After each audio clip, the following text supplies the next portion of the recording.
This Torah class is brought to you by TorahAnytime.com. Later than 7:35. So whatever words of introduction I had in mind have been shortened considerably. I want to thank you all for joining us this evening for really a very unique experience. Rabbi Daniel Glatstein is one of the leading rabbis of our time. I won't give the full introduction I gave at the dinner this evening. But he's a person whose words of Torah have resonated with hundreds of thousands of people around the world. We want to thank Rabbi Glatstein for being with us this evening. We want to thank Adat Yeshurun and its office for all the work in making this happen, the Torah High Office, all the work that making this happen. And a very special thank you to our partner this evening, Rabbi Daniel Reich, who I present to you with no further ado.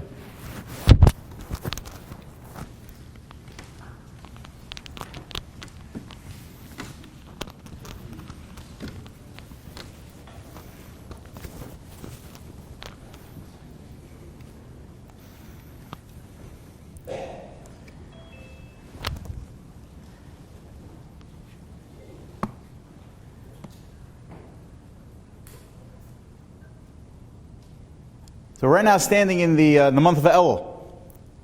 Now, Elul is a time of TESHUVA, of introspection, preparing ourselves for the most awesome days of the year, the days of Rosh Hashanah and Yom Kippur. And in order to prepare ourselves, so the minhag in Klal Yisrael is that we blow the shofar. We blow the shofar every single day of Elul. And there's an amazing explanation to the minhag of blowing shofar that was given by Rabbi Yehuda Waldenberg Zatzal. Rabbi Waldenberg was a Rav in Yerushalayim. He was the Rav of the Shaarei Tzedek Hospital. And in 1974, he had a correspondence about the following question. The question was about somebody who did not have the opportunity to hear shofar at shul. Should they go and blow shofar for themselves, or go out of the way to go hear shofar? And Rav Waldenberg says no, that's not the minhag in Elul.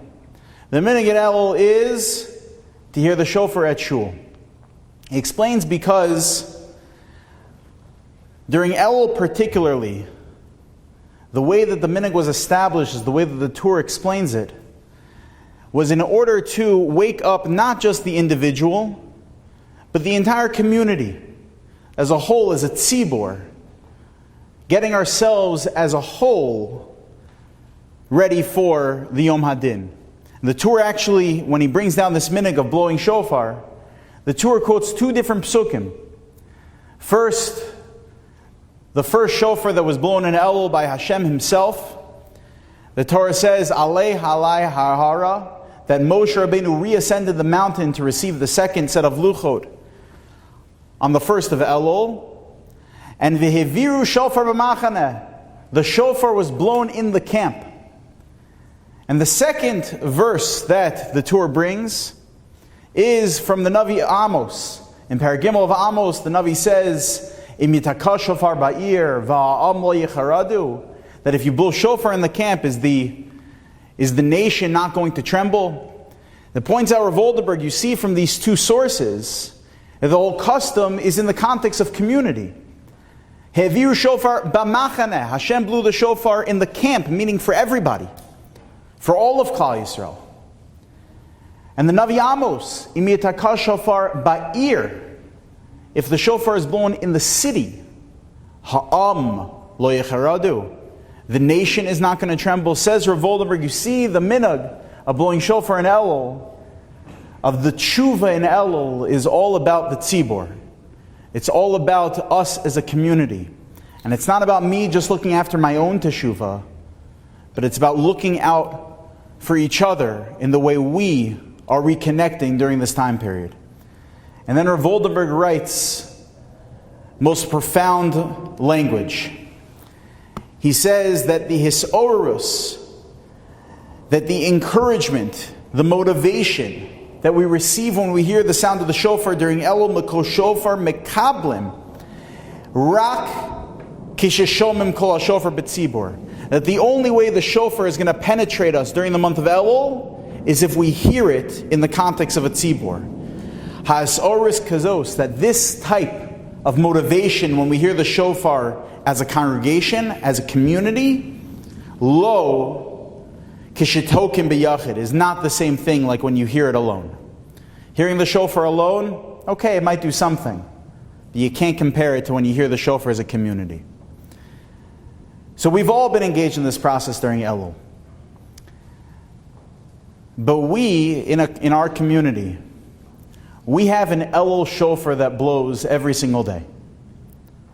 In our community, not only during Elul, but in our community, the rest of the year, every single day, we have a shofar being blown. That we hear the blasts if we pay attention to them. We hear the blasts of a shofar, of looking out for our community, and in particular looking out for the women in our community, that we have an Elul shofar of Rabbi Paikus Shlita. Rabbi Paikus is always and constantly not just blowing shofar for himself. He blows shofar only for the tzibur. It is a great schus, Rabbi Paikus, that we have you in our community. I want to take the opportunity to give a round of applause to Rabbi Paikus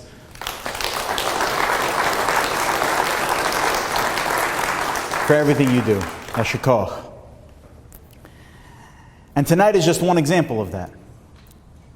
That it wasn't enough to make sure that at the beginning of the school year that things are getting off on the right footing, taking care of his girls at Torah High, of his own family and his own kids' education. But Rabbi Paikus arranged that all of us, even in the heat of a broken air conditioner,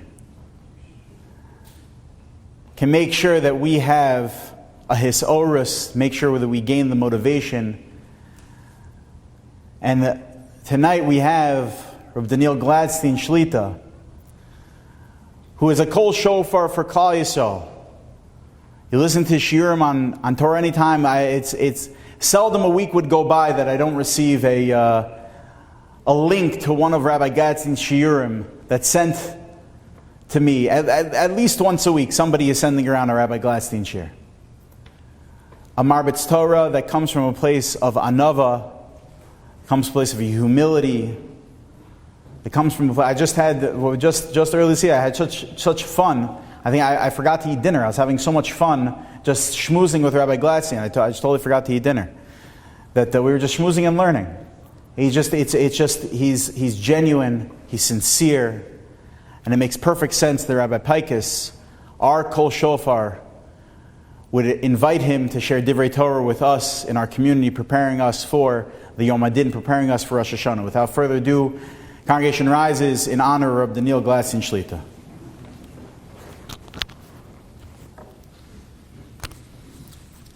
Thank you.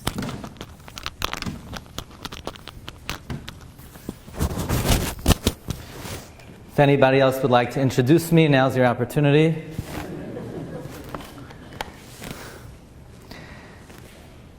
Thank you so much for the warm introductions. Bershus, the Marda Asra, Rabbi Reich.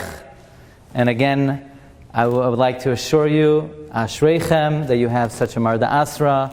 And my humble blessing to you is that the Marda Asra and his family should have continued success here in this wonderful Kehillah.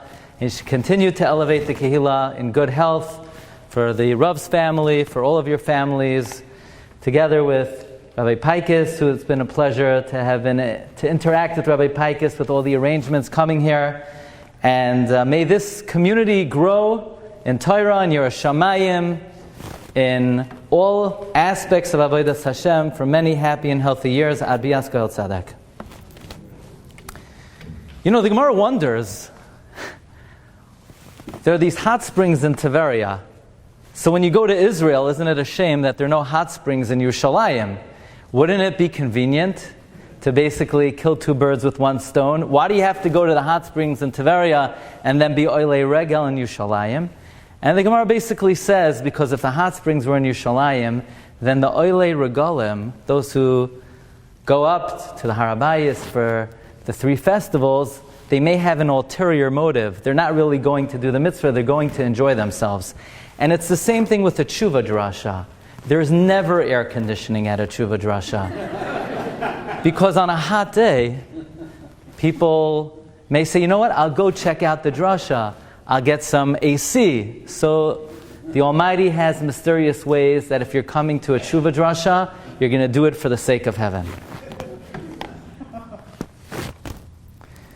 This time of the year, perhaps more than any other time, is a time of memories. We're going to speak about Zichronos on Rosh Hashanah. We're going to daven Yizkar on Yom Kippur. We're going to say Zachrenu L'chaim, remember. And for me personally, this Yomim Noraim season is a time of very vivid memories, a time when the floodgates of memory have opened wide.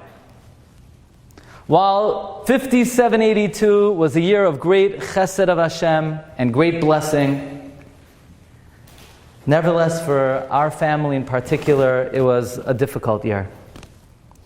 First, we completed the year of mourning for our revered grandfather, my father's father, Zecher Tzaddik Levracha, Harav Mordechai Leib Glatstein, who was a rabbi in Pittsburgh for more than 70 years. He passed away in his 106th year. He was a Holocaust survivor. He survived all the dark places, Auschwitz, Dachau, Radom. He knew the Gerer Rebbe before World War II. He was a Ben Bayis by Rabbi Menachem Zemba. He saw Dr. Mengele. He saw Eichmann. He survived all of that. He even survived 70 years of Rabbanos in America. We can say about him, Tzaddik Yesod Olam. He was literally like a foundation pillar of the world.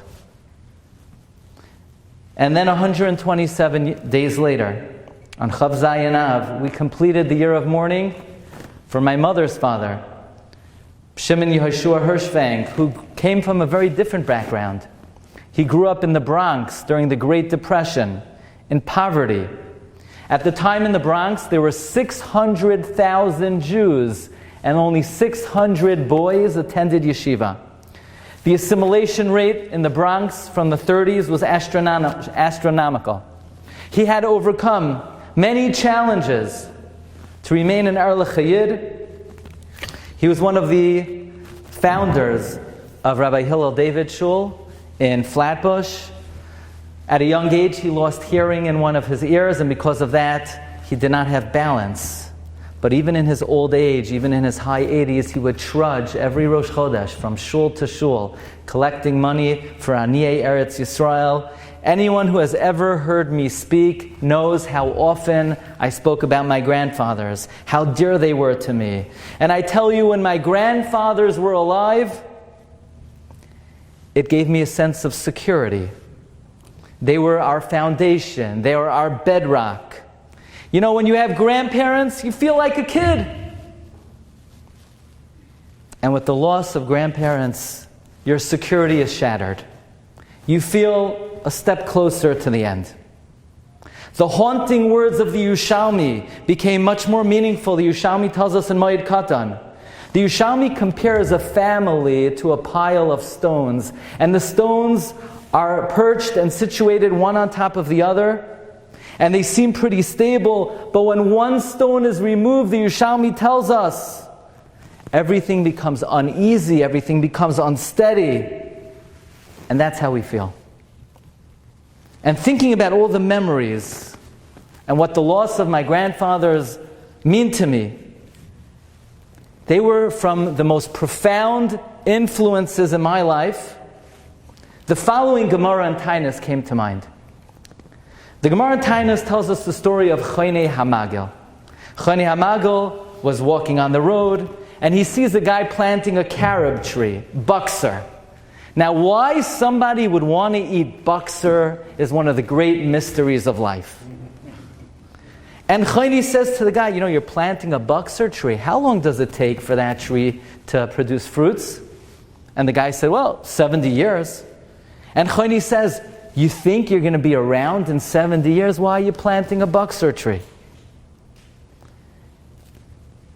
And the man says, Hai gavra alma becharuva ashkachte. When I was born in this world, I found someone planted a carob tree for me. Ki heichi deshasli li avasi, shasli nami levrai. Someone planted that carob tree for me, I'm going to do the same for future generations.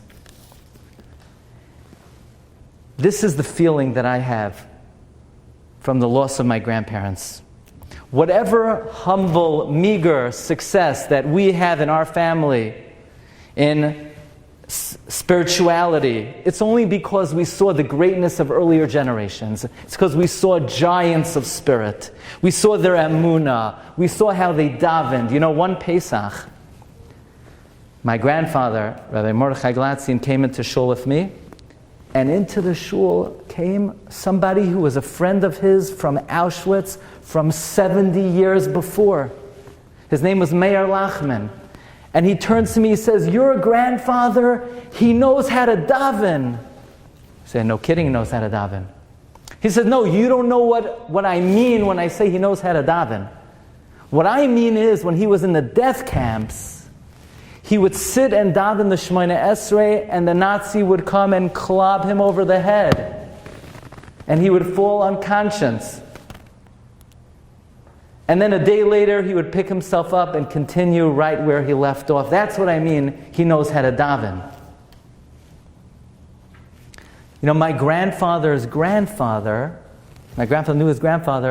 was the best friend of the Malbim in 1860. So I could look at my grandfather, and it took me back 160 years. That's what my grandparents meant to me. And the question is, look what our ancestors have done for us. Are we prepared to do the same for our future descendants? You know, one of my all-time favorite stories, I say it all the time, I mentioned it to the boys this afternoon. It's a Rabbi Berelwein classic. And he actually reprinted it in one of his newest books. It's called Heads and Tails. Highly recommend it. Has a picture of a pretty peacock on the cover. And Rabbi Wein writes that in 1946, he was 11 years old, he was a Ben Yachid, and his father says, Beryl, we're headed now to the airport, to Chicago Midway Airport. Well, what's there, Dad? What's there? A great rabbi is coming to town. Who's coming to town? Rabbi Isaac Halevi Herzog. He was the chief rabbi of Palestine after World War II, and all the Rabbanim and all the distinguished Balabatim and all the yeshiva students were coming out to greet Rabbi Herzog. And Rabbi Herzog was a very aristocratic personality. He wore a shiny top hat. He held a cane. He would hold his Tanakh in his left arm. And everyone came to the airport, and they accompanied Rav Herzog to the shul. And the shul was filled to capacity. Rabbanim, Balabatim, and all the yeshiva students of the Skokie Yeshiva were there. And Rabbi Herzog gave a 45-minute, in-depth, pilpul, halachic analysis about a particular subject, and then when he was done, he said, now I want to have a few words with the young yeshiva students. By the way, Rabbi Herzog came from Dublin, and he spoke with a slight Irish brogue. And he said, let me know, I want you to know, I just came back from a meeting with Pope Pius XII in the Vatican. And I had with me a list of 10,000 names of boys and girls who, because of the Holocaust, they were given over to monasteries, to churches, to priests, because the Jewish parents didn't think they would survive. And Rabbi Herzog presented this list to the Pope, and he said, give them back.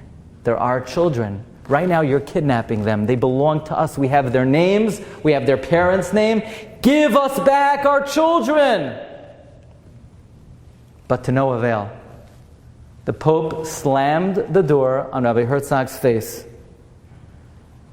Rabbi Herzog then turns to the young boys, and he broke down on the lectern crying bitterly.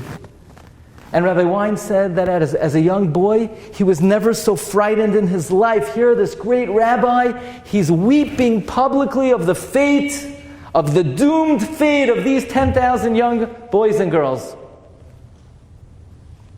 And then the rabbi defiantly raises his head.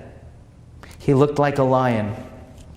And he cried out, "There's nothing I could do for these 10,000 children. But what are you men going to do for the future of the Jewish people? What are you going to do for Klal Yisrael?" And then we all filed by Rabbi Herzog, and we shook his hand, and he looked each and every one of us in the eye. And he said, "Did you hear what I said?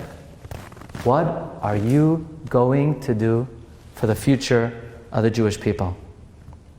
And Rabbi Wein writes that his entire life, Rabbi Herzog's cry rings in his ears. Whenever he's tired, whenever he's worn, whenever he's down, he hears Rabbi Herzog, "What will you do for the future of the Jewish people?" And that challenges him, and that shapes many of the decisions in his life. And that's a question we all need to ask ourselves. What will we do for the future of the Jewish people? And for many of us, the most important contribution we will make to Klal Yisrael is the influence that we're going to have on our children and our grandchildren. So let's get a little perspective. Let's focus. What exactly is the influence of a parent and a grandparent? I want to share with you a few short comments of the Sforno. The Sforno writes about Moshe Rabbeinu. We all know the greatness of Moshe Rabbeinu. Moshe Rabbeinu was the greatest man who ever lived. Moshe Rabbeinu was the greatest prophet who ever lived. Lo yikam b'Yisrael k'Moshe. He took us out of Mitzrayim. He went up to Har Sinai. He got us the man. He led us through the Midbar. He's the most humble man who ever lived. Says Rabbeinu Yoina, just like he was the most humble man who ever lived, he likewise excelled in every imaginable character trait. So let's nail it down. Let's zero in. What was the single contributing factor to the greatness of Moshe Rabbeinu? What made Moshe? Important question to know. Furthermore, Moshe Rabbeinu, his brother and sister, not too shabby. Pretty good lineup. Moshe, Aaron, Miriam, pretty good for one family. How'd the parents do it? What happened? Listen to a Sforno. Says a Sforno, a great chidush. Levi herech Yomim al kulam. Levi outlived all of his brothers. Levi lived 137 years. Yosef only lived 110 years. Because Levi lived so long, he had grandchildren that he taught. And his son Kahas also had grandchildren.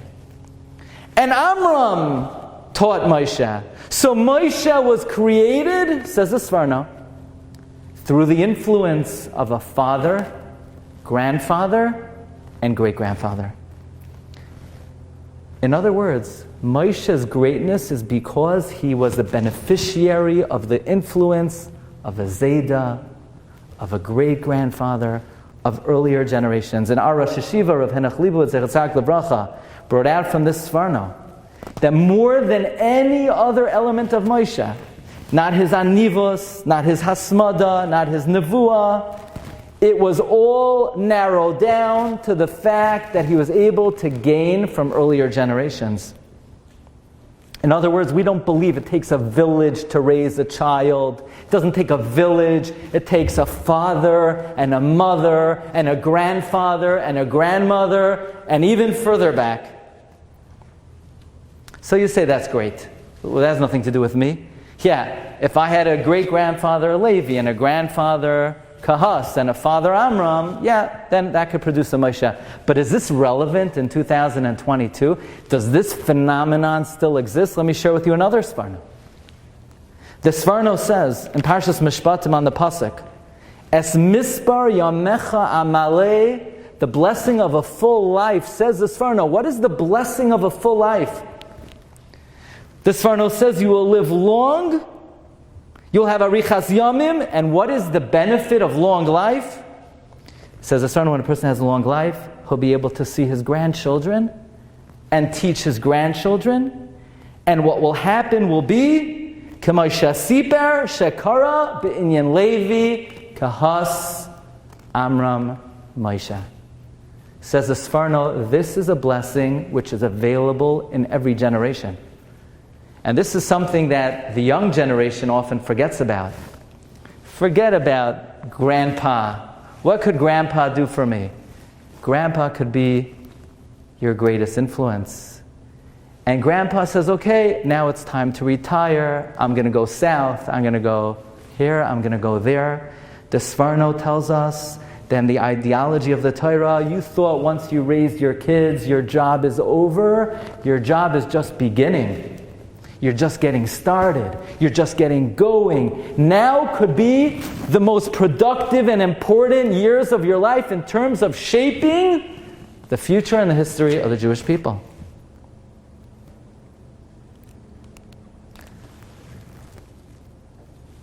I want to zero in and focus for a little bit. What exactly is the power of the influence of a parent? Obviously, there are many factors. It seems like an elementary question. Of course, the parent is the great influence on the child. How does a parent influence a child? You know, I've noticed a phenomenon over the last couple of years speaking, and to me, in a way, it's a very disturbing phenomenon, but it also has a lot of rationale to it. I could speak about a topic for an hour.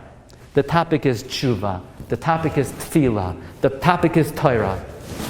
And I will happen to mention some random tidbit in the middle of the shiur, and you could bet your bottom dollar that when the shiur is over, most of the comments about the shiur will be about the random tidbit that I accidentally threw out and slipped in by mistake without any intention. That's what catches everybody's attention.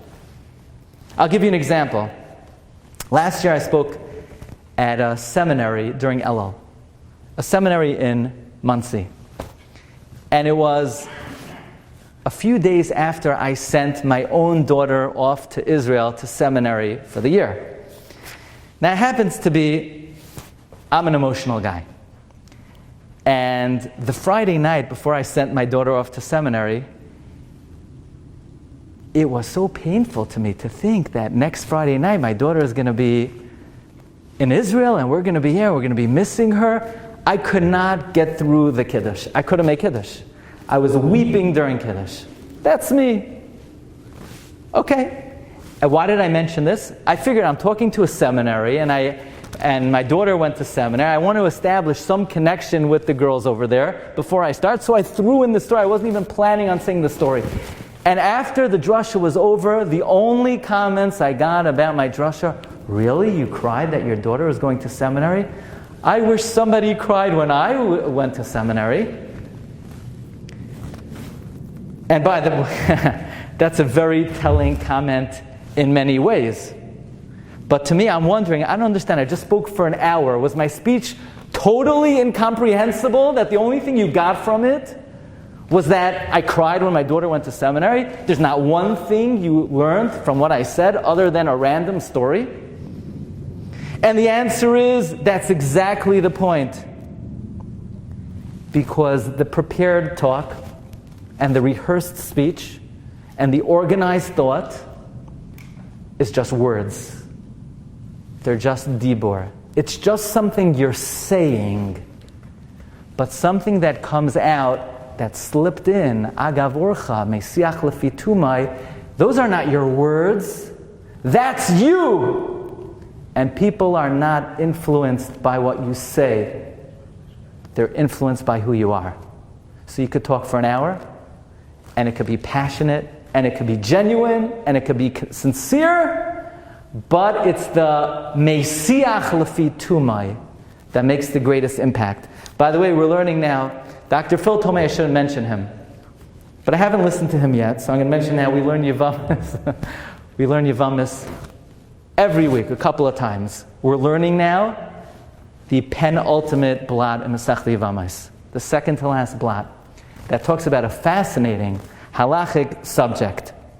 And the subject is Mesiach lefi tumai. Mesiach lefi tumai is, halachically, we can only accept the testimony of 2 kosher witnesses who are Jewish. We cannot accept in a Jewish court of law the testimony of an oived koichav mazolos, of a Gentile. However, the Gemara says, there are situations where you could have one Gentile. If they happen to say, Mesiach lefi tumai. By the way, did you hear what happened to Beryl? Beryl passed away. He wasn't trying to testify in a court of law. He wasn't trying to effectuate anything. He was just chattering. You could take that information to the bank and a woman could remarry based on the agav orcha, flippant comment that a Gentile makes. This is considered the highest level of credibility in the Jewish court of law. Now, the Gemara and the Poskim qualify this greatly. The Gemara says if 2 Jews are having a conversation, whatever happened to Beryl? And the Gentile says, oh, Beryl, he's not here anymore. We can't believe him because there was something that prompted that comment. And if the Gentile is an enemy of the husband, we can't accept it. And the Gemara and the Poskim qualify this greatly. But if there are no qualifications, and in the perfect scenario, it is the unintentional, unrehearsed, unprepared comment that has the highest level of credibility in a Jewish court of law. And therefore the Al-Shich tells us, you want to influence your children? You want Vishinantam levanecha? You want to teach your children? It has to be V'hayu hadvarim ha'ela asher anoichi mitzavcha hayoim al levavecha. If you mean it, if it's on your heart, if it's coming from your internal awareness, then Vishinantam levanecha. But if, let's say, you just want to teach your kids, okay, Lashon Hara is very important. Bring me out the book about Lashon Hara from the Chafetz Chaim. Let me read it at the table. I don't want to say don't bother, but just to read words that come from your mouth, go to the other person's mouth, but don't go to the other person's heart. If it's Al Levavecha, if you mean it, if it's Mesiach lefi tumai, not what you're saying, but who you are, that influences a child. It's the influence of a parent is years and years and years of Mesiach lefi tumai, the remarks that they hear about from a parent, about the Torah, about Tefillah, about Rabbanim, about HaKadosh Baruch Hu. That is the influence that a parent has on a child.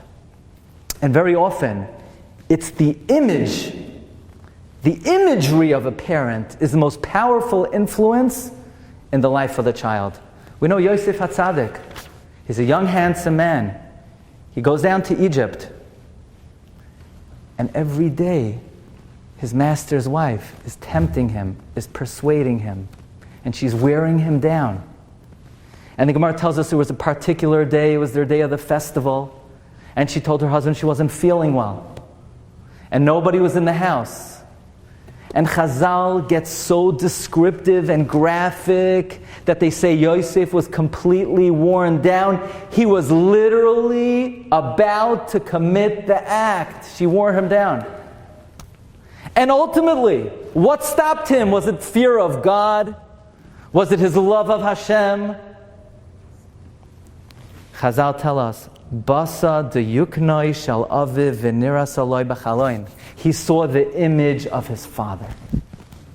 That could be the most powerful and compelling insurance policy and influence on a child. The image of the parent. What is our children's image of us?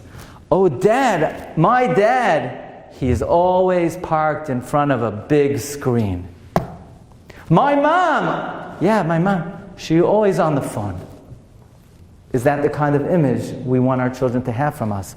Because it's the image of the father and mother that make the greatest impact on the child.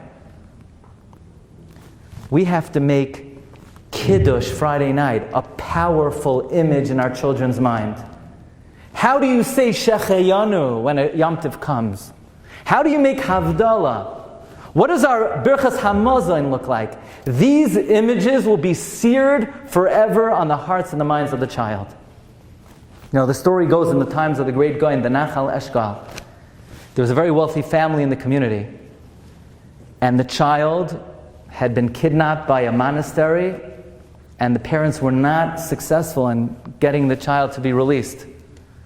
The judge was completely unsympathetic. The judge kept on saying, "Who says it's your child?" The monastery says the kid was always a Christian. And then there was a switch in the judge, and the parents got audience with the judge, and the judge says, "All right, I understand what you're saying. I understand you had a child, he's missing, this child in the monastery is the same age, but they claim he's always been here. So this is the deal. We're going to give you 5 minutes with the child. You could talk to the child for 5 minutes. If you're successful in these 5 minutes in freeing the child, if the child wants to return with you, he's yours. If he doesn't want to go back, he'll remain in the monastery." So they come to the rabbi, the Nachal Eshkol, and he strengthens them, he encourages them, but they're very nervous, they're very anxious, because how in the world, after this kid has been indoctrinated for years and years and years, will they convince him to leave? The Nachal Eshkol said, "I'm going to come with you." So on that fateful day, they walk into the great hall, and there is the child, and the parents don't even know what to say. And into the room, accompanying the parents, is the great Nachal Eshkol, and he's wearing white. He's wearing his white kittel from Yom Kippur, and he's wearing his white yarmulke.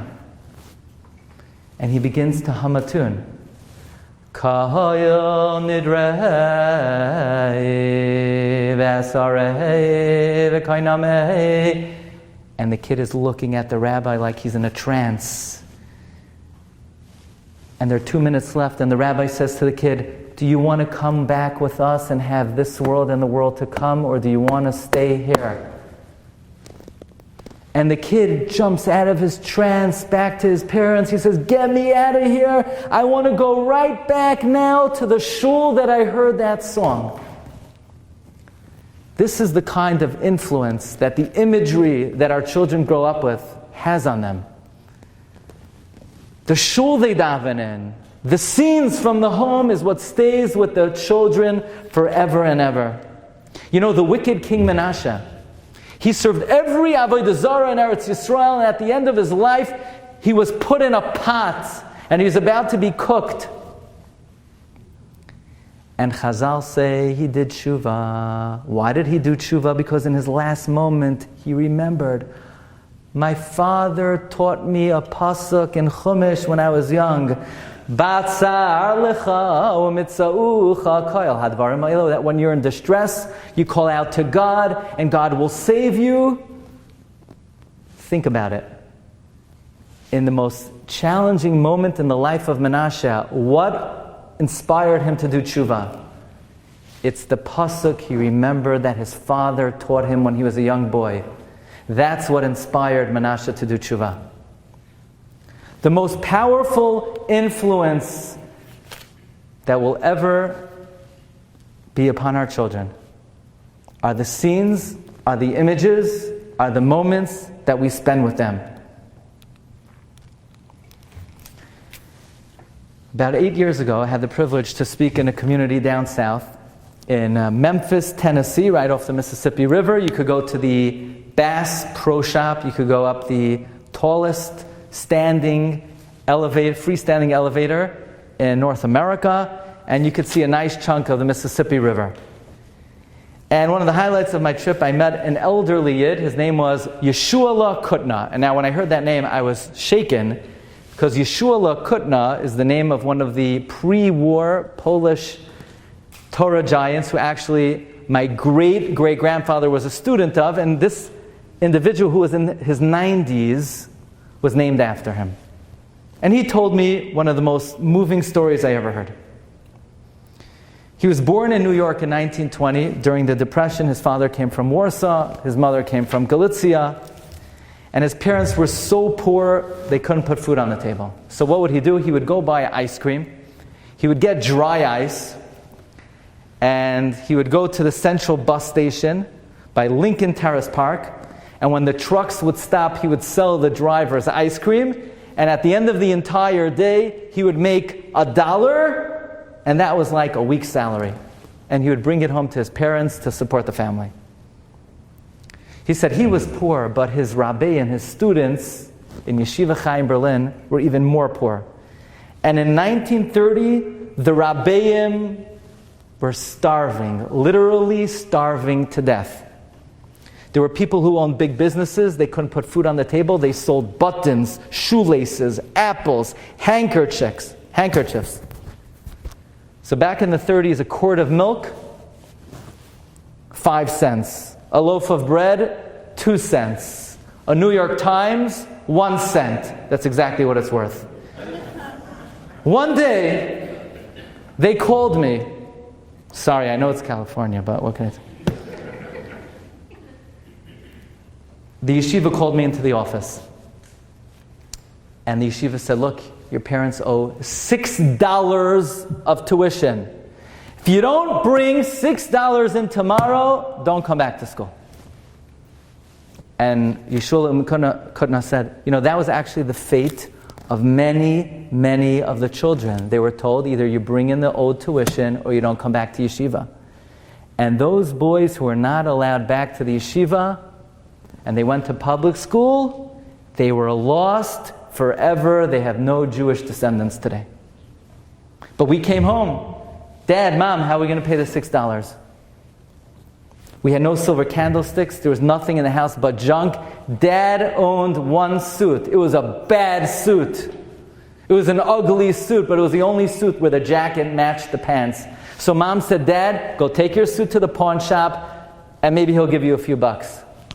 So Dad went to the pawn shop. He said, Sir, I need to send my kids to school. $6, please. The pawn shop owner said, $6, this is worth about $3.23. He said, I have to send my kids to school. The guy gave Yeshua Mikutna's father $6, and we went back to yeshiva. This was one of the most moving experiences in my life. Now I and my brothers knew what Torah meant to our family. Others were not as fortunate. Had we not brought in the $6, I would not have today dozens and dozens and dozens of Torah-observant great-grandchildren. My father was never able to buy his suit back. But you know what Hashem gave him in return? God gave him 5 generations of Torah-observant Jews, God-fearing Jews, Erlich Yidden. Aaron HaKohen wore 8 garments. A regular Kohen wore 4 garments. My family also had Big Day Kahuna. We sold them for $6. It was the best $6 we ever spent. The choices that we make, the decisions that we make, reverberate forever and ever and ever.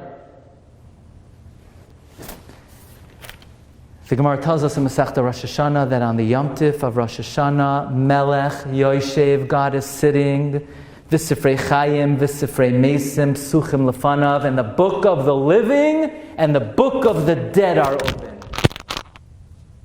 Why is God judging the dead on Rosh Hashanah? Why would God judge the dead? What did the dead person do? He's 6 feet under. What? He went, hey, move over. It's a little cramped over here. Why is God judging the dead? He was judged when a person passes on, goes up to Shemayim, God judges them. Why would God judge the dead every Rosh Hashanah? And in fact, the Beis Yosef brings down that on Rosh Hashanah and Yom Kippur we give tzedakah to bring kapara for the dead. What do they need kapara for? What they do. The Ramah writes in Siman Taf Reish Chaf Aleph, we say Yizkar for the dead. Why do they need kapara? Comes Rabbi Yeshua Heller. Rabbi Yeshua Heller lived from 1814 to 1880. He was a student of the Nachlas David, Reb David Tevel, and he says a haunting explanation. Listen to this. He says, here you have a guy who passed away. He lived with fear of God. He was always early to Shachris. He always davened with kavanah. He was an honest person. He set time to learn daily. He went up to Shamayim. They say, "Oh, Jew, you lived a great life. Here, we're giving you a nice spot in Gan Eden." 2-car garage, 3 floors, a very nice house. She said, "Thank you very much." Next year, Rosh Hashanah, they knocked on his door. So, well, I thought I'm in retirement. He said, No. You're getting a promotion. So where am I going?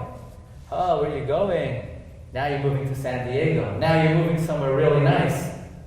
And now you're going to have a corner property, and you're going to have a Tesla, and you're going to have a fully loaded vehicle with landscaping in front of your house, with a pond and a water face. So what did I do? I've been here in Gan Eden the whole time. What did I do? So you don't understand. You had 2 sons.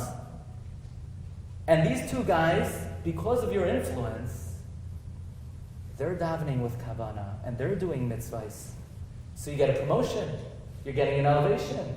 We're moving you out of this regular house, and you're moving to a mansion. You say, "Okay, thank you very much. Pleasure." A few years later, they knock on the door. Where am I going now? Now you're going to the Hamptons. You're going to a 50-acre property. So what did I do? I haven't done anything in 50 years. But now you have grandchildren, and they're God-fearing, and you have a granddaughter, she's careful in the laws of modesty, and they're learning Torah, and they're establishing Jewish families, and it's all because of your influence.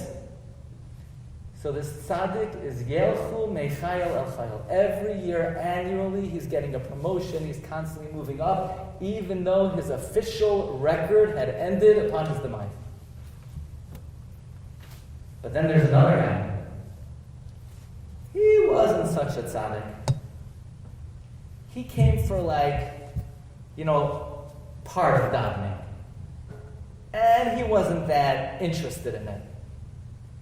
And he did a couple of mitzvahs, but he racked up a nice little bundle of misdeeds. So he goes up to heaven, and they say, this ain't going to be good. So he goes through his cleansing, we'll call it, and they said, "Okay, what's my reward?" "Your reward? We're giving you a 1-bedroom apartment in the slums of Harlem." So that's it? "Yeah, well, one time you said, I'm in Hishmei Rabbah, and you went to a couple Shiurim, so at least we're going to give you a place to live." That's in year 1. A few years later, what's that? What's that? You're being evicted. Why am I being evicted? Because now your children followed in your ways, and they're continuing your path. They saw you went to part of davening. You spent part of davening in your bed, part of davening in the shul. They preferred the bed part, so they spend the whole davening in the bed. And it's because of your influence. So forget your 1-bedroom apartment in Harlem. We're taking you out, and you're going to a park bench in Central Park. And then a few Rosh Hashanahs later, they say, "Sorry, pal, this bench is occupied. We're taking you to the floor of the subway station. That's your new location." Says it told us Yeshua, because a person's actions reverberate beyond their lifetime. And then Rabbi Yeshua Heller adds, in a footnote, that he saw in a very obscure sefer. It's called Emunas Chachamim, by Rabbi Aviad Sar Shalom, who lived in the year 1729. He was a contemporary of the Ramchal, who has an amazing observation. He quotes from Moshe Zakuto, who explains there's a pasuk in Yirmiyah. The pasuk says, "Gadol ha'etza v'rav ha'aliliyah asher einecha pekuchos al kol darchei b'nei adam." God's manner of judgment is inestimable, because for God to judge any individual, he has to scan the actions of all mankind. Ask Rabbi Yeshua Heller, why would God have to scan all of mankind's actions to judge one person? He says, very simple. Because the person's actions reverberate beyond themselves. They affect the person sitting next to you in shul.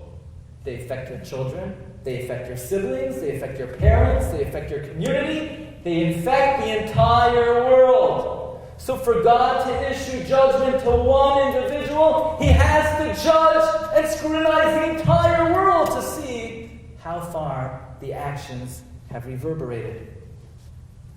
And then Rabbi Aviad Tzar Shalom says an incredible observation. He says, we know the wicked King Menashe ultimately did TESHUVA, and it's recorded in Sefer Divrei Hayomim. And yet, if you look in Sefer Melachim, the TESHUVA is not mentioned. You ever wonder about that? I know it's troubling you. I know more than the heat. You are bothered. Why in Sefer Melachim does the Navi not record the TESHUVA of Menashe only in Sefer Divrei Hayomim? Says Rabbi Aviad Tzar Shalom, you know why? Because in Sefer Melachim, the first Beis HaMikdash was standing. And Menashe introduced Avodah Zarah into Eretz Yisrael. And even though he did tshuva, but the rest of the Jewish people were still worshiping idols.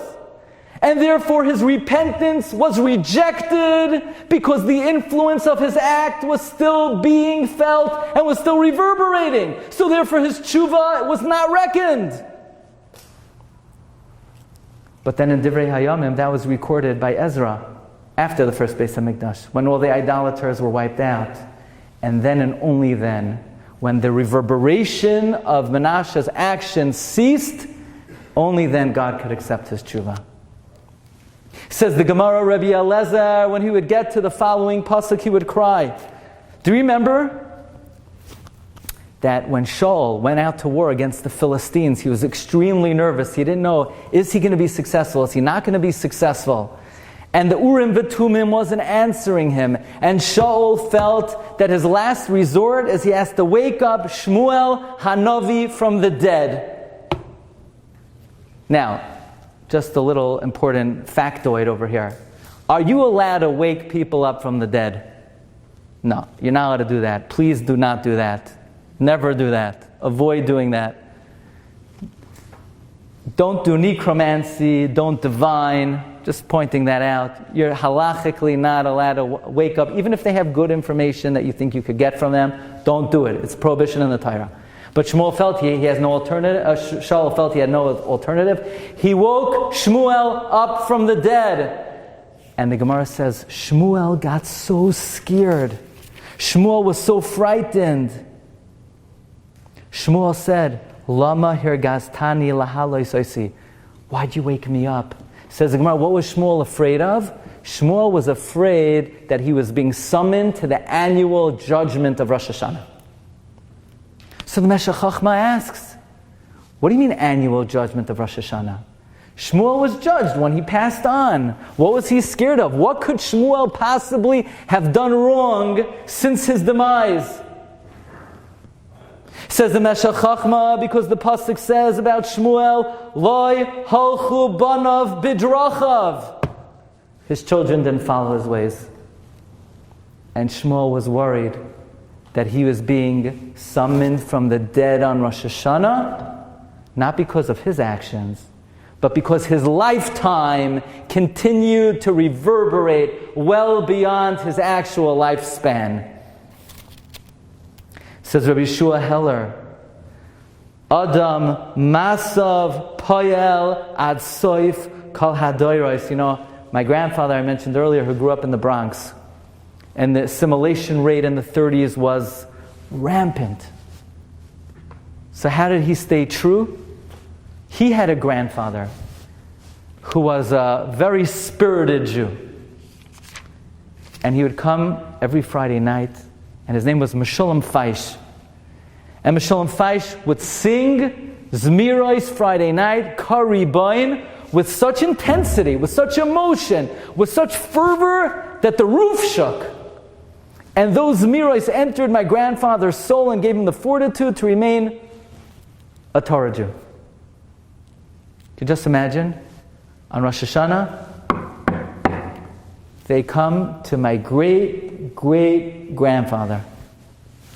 And they say, Meshulam Feish, we're giving you a promotion this year. So what did I do? I didn't do it. I've been here the whole time. What did I do? No, you didn't. It's not anything you did now. remember when you sang Karibain 107 years ago? Well, your great-great-grandson, Glatstein, he has a kid in Cedarhurst who's learning a Mishnah in Yeshiva Darchei Torah. That's because of you, because you sang Karibain. So that goes to your credit. So you're getting a promotion.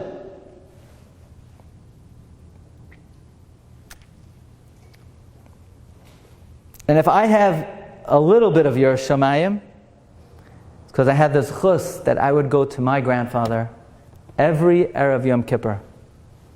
And he would give me a bracha, and he would cry bitter tears that I should have Yiras Shamayim and Avas HaTorah. And I'm sure that whatever small zechusim that come from him is a great aliyah to his neshama. Says Rabbi Shua Heller, Al zois yecherad levav ha'adam, for this a person's heart should tremble.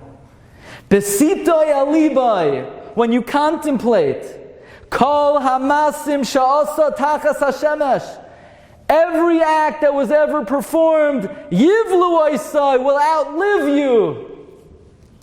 The way you get up in the morning, the way you conduct yourself in shul, the way you conduct yourself at work, that will live on beyond your lifetime.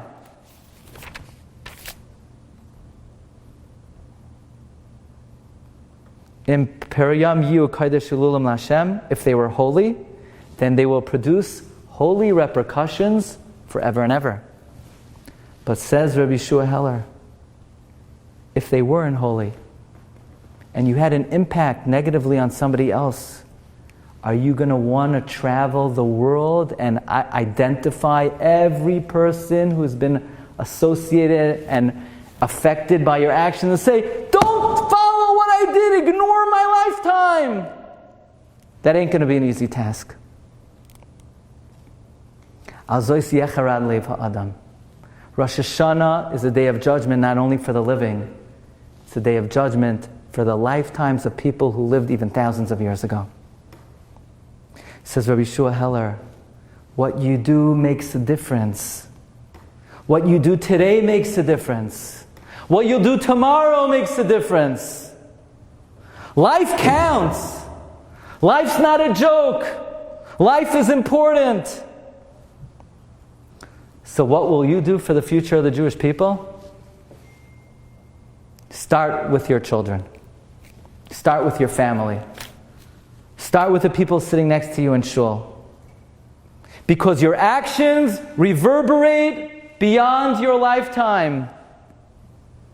And what you say, and what you do, and how you act, and the decisions that you make will make a difference forever and ever. Aksiva Chasima Taiva. Thank you so much.